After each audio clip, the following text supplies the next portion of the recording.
If you had a chance to tune into part 1 of this episode, you heard Hans Nederend from Nederend Dairies in Marsing, Idaho, dig into what it really takes to maintain a somatic cell count under 75,000 for 15 years on 9,000 cows. And today you are going to discover how Hans not only focuses on producing high-quality milk, but really a high-quality life as a family man and a dairyman. This one hit home for me, and I think it's going to do the same for you, right here on the Uplevel Dairy Podcast. This is the podcast for dairy farm owners, managers, and advisors who are committed to profitability, sustainability, and excellence. I'm your host, Peggy Coffeen, and it's my mission to bring you the conversations that will uplevel your skill set and your mindset so you can be a top performer in the dairy farming business.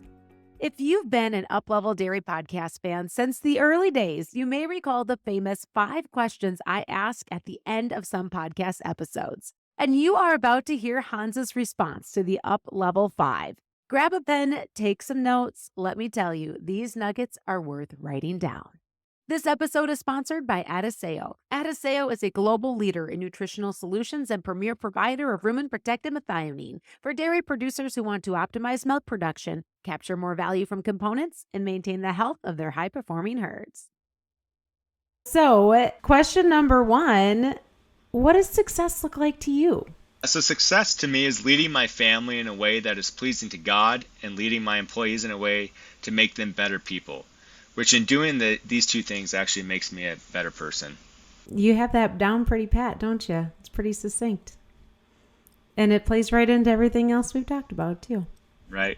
Yep, absolutely. All right. Question number 2. In 3 words, how do you want to show up each day? So I'm cheating on this one because I did take this from, what's his name? Jared Oh, was it Jared Dupengeiser? There you go.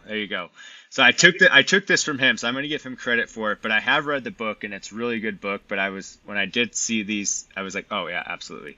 So hungry, humble, and smart from the book Ideal Team Player. Ah, gotcha. Okay. Any key takeaways from that book that really stuck with you? The humble one is interesting because I do think in the dairy industry that we have highs and we have lows, right? We have fantastic years where the dairy industry really, as a whole, does pretty good comparison to most people in the world, right? Like if you're a dairyman, you can do decent. But then you have bad years where it can really bring you down. And or you can have bad days on the dairy. And I do think keeping everything in check, right? Not getting too high on the highs, not getting too low on the lows, and just keeping everything status quo and being grateful for what you have in the moment is probably,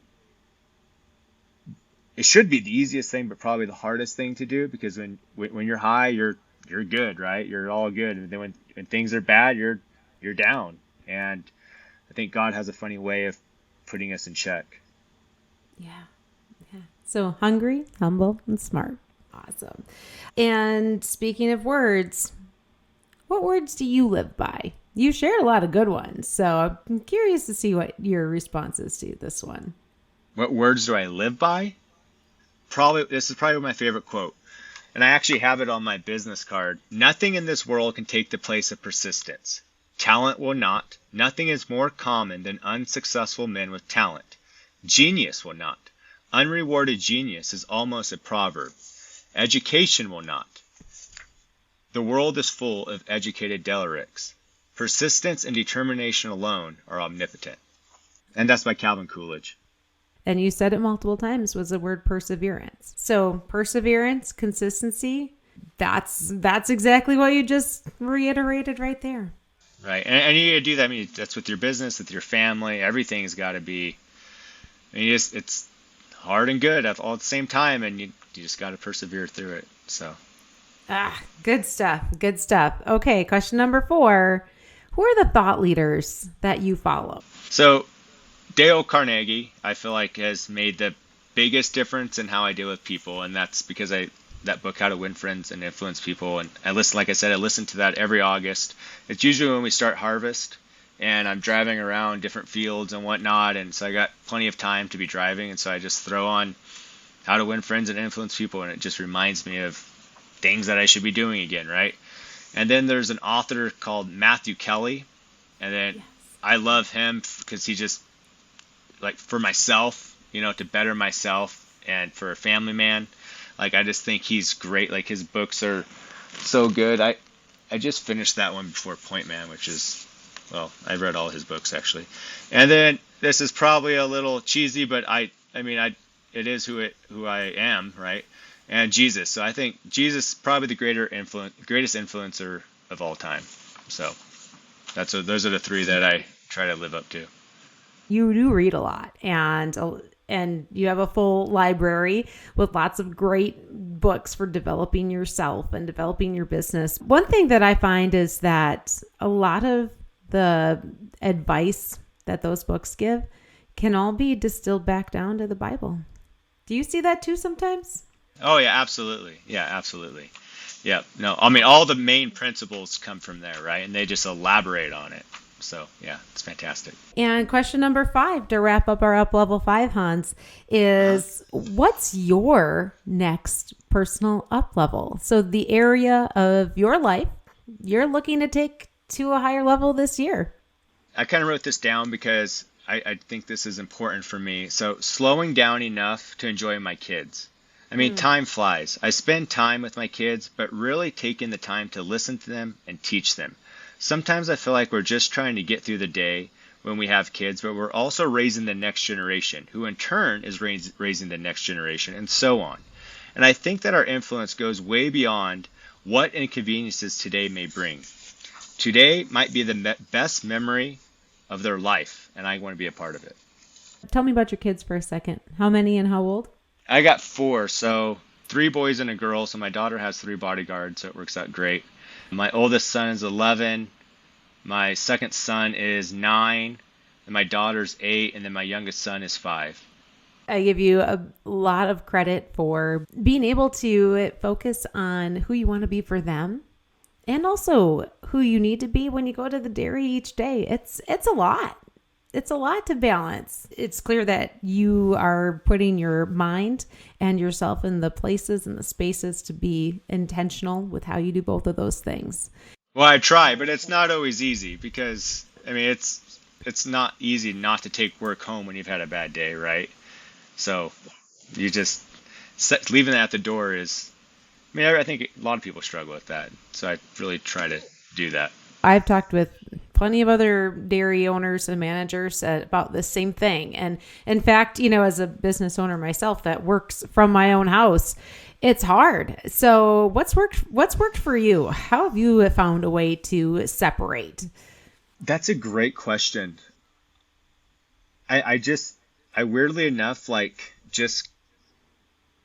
able to do it. I don't know how. I've seen families where the dad takes home problems, and I just don't like that. So it's something, even before I got married, this is like in high school, teenage years, and I had friends that had similar issues, right? Or issues that were like that. I don't know, I guess it's always been kind of in my mind to just not do that. I just don't want it. So it's been pretty easy for me. I got to say, that's, of all the things in my life that's easy, that's the easy thing to do, is just, I can shut my brain off for that. So, although technology has made it harder because people can contact you anytime. So, and then there's that part of it too. But we'll kind of end this conversation reiterating what we've been talking about, and that's that, it all comes back to people, right? And the people that you serve through your work every day, and the people that are most important to you within your own home. Our conversation has talked a lot about producing high quality milk, but I mean, I think we could almost say it's really been about producing the highest quality of life for your team, for your kids, and making sure that you're putting yourself in the headspace to be able to do that. And that's what you shared with us today, Hans. And just to finish, I do think that everybody has a talent, right?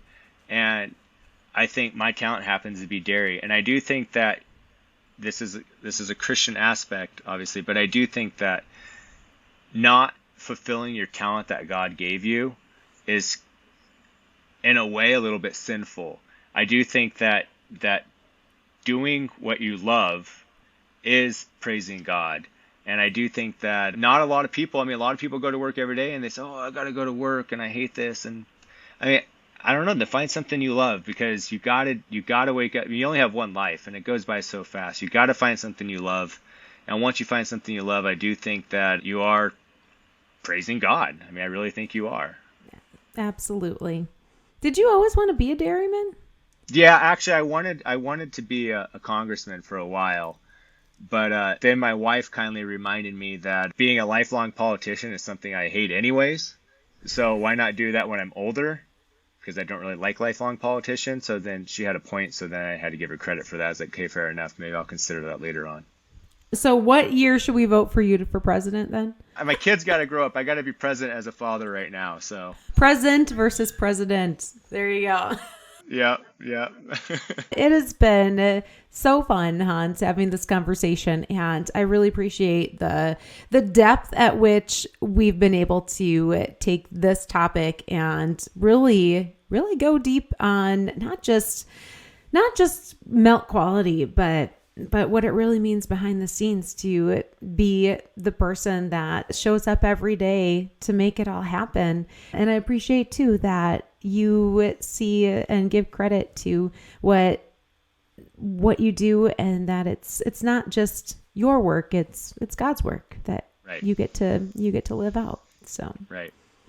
And I appreciate you doing this too, Peggy. I do think, I'm not a big podcast guy in general, but I have enjoyed your podcast. I do think what you're doing for the dairy industry is really good. So, and I do think it gives us, because we sometimes, especially in the winter when the corrals are all dirty and whatnot, you kind of feel like you're alone. But it's really nice to hear, oh, so-and-so is having the same problems, or so-and-so is handling this problem this way. So I do think what you're doing is great for the industry as well. Oh, well, thank you so much. That means a lot. And I'm sure grateful that you were willing to jump on and share a whole lot about milk quality and so much more on the Uplevel Dairy Podcast. Thank you for listening to the Uplevel Dairy Podcast. This episode is sponsored by Uplevel Dairy Podcast founding partner Adiseo, a global leader in nutritional solutions and premier provider of rumen-protected methionine. For dairy producers who want to optimize milk production, capture more value from components, and maintain the health of their high-performing herds. Feed is the greatest expense on any dairy operation, and don't you want to know how an adjustment to the ration will affect your bottom line? Adiseo empowers nutritionists to make informed ration balancing decisions with MilkPay.com. Customizable to your dairy's own data, this profitability calculator puts the power of real-time milk market information in the palm of your hand. Find out how much your latest ration change is really costing you with the free MilkPay app, available on iOS and through MilkPay.com.